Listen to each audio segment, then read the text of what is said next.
Hello, and welcome back. So this is the second video where I am trying to make something from the game Valheim. In this case, of course, like I said in the previous video, I'm working with the bronze set of weapons.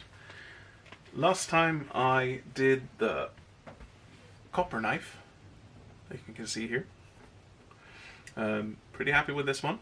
I mean, compared to a modern knife, it's totally useless, but for a Copper Age person, of course, this would be the height of technology. And I mean, it's not useless. It's quite nice, actually. So, this time, I'm thinking of doing the bronze axe. There's a funny thing about the bronze axe in the game, and one thing that I kind of have a little pet peeve about. The design of the axe is the same as the iron axe in the game. It's pretty much exactly the same. It's the same model. Which I think is a bit of a shame, because there are so many nice examples of Bronze Age axe heads that could have been used to really set them apart. But yes, in this case, the bronze axe, like the model I've sketched here, as you can see, it's quite the typical bearded axe. It has a little funny shape.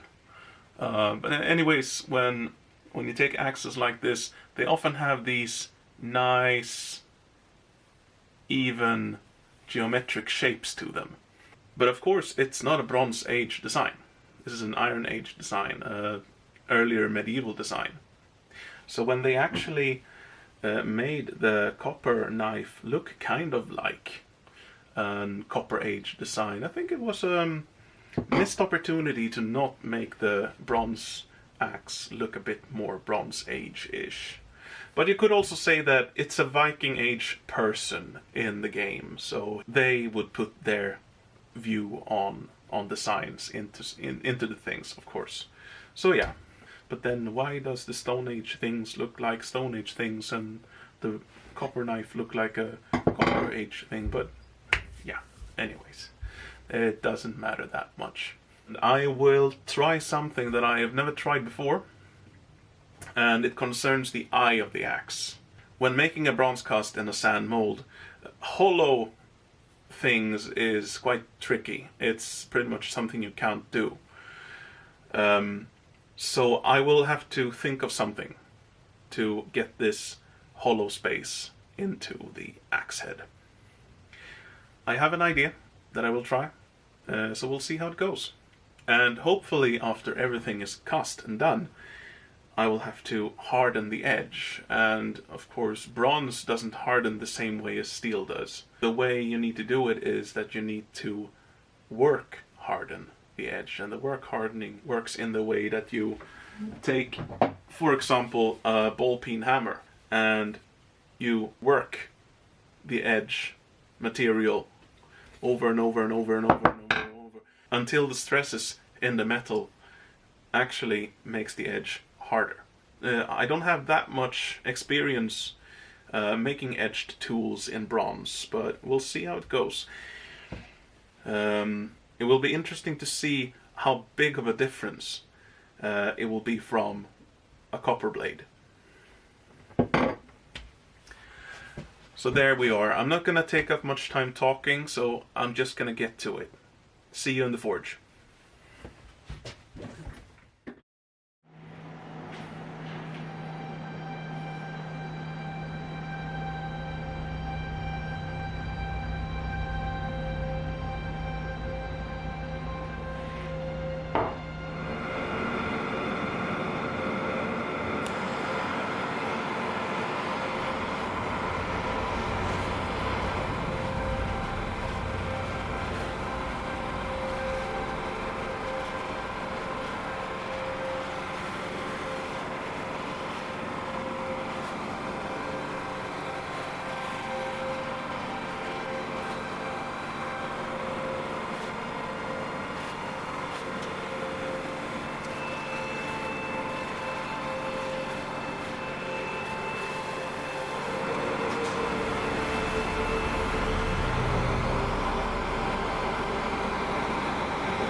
Ser bra ut.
Gonna be really careful now not to heat up the metal.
Is all that we see or seem but a dream within a dream? On behalf of everyone at the No Sleep Podcast, we thank you for being a supporter.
One really nice thing when...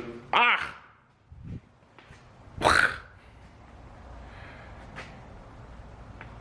was gonna say, one really nice thing with the fact that the spring is here is that you can finally open the doors, you can let some sun in, you can let some air in, and you can maybe even clean up your workshop a little bit. So I'm gonna do that real quick.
It was windy outside.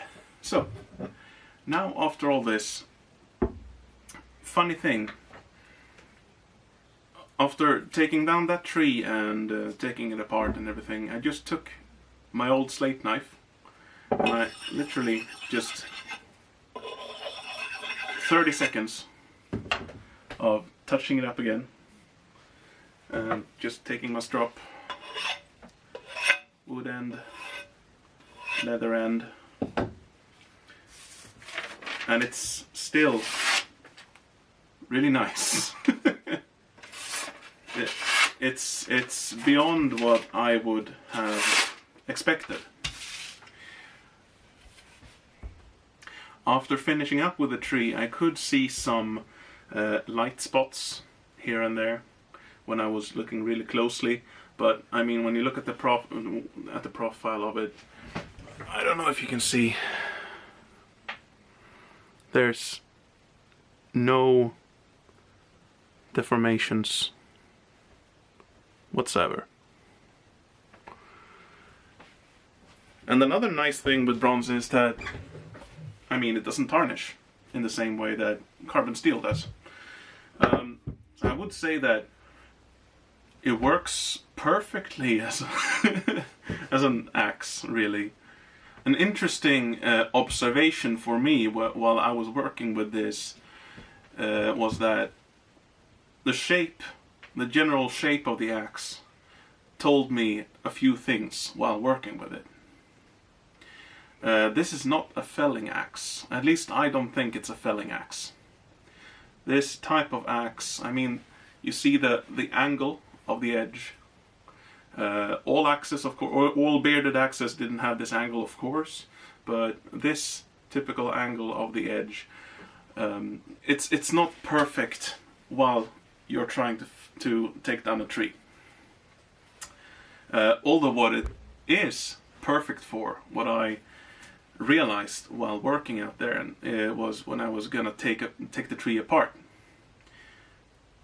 That just went so smoothly. It was just a joy to work with when taking off the branches and dressing up the tree before portioning it up into logs. I think it's fair to say that for the population of the Viking Age, axes were pretty much like kitchen knives in Japan today. There's one axe for each application, pretty much. for the ones who were able to afford access, of course. So yeah, I'm actually really happy with this one. I think I'm gonna keep it.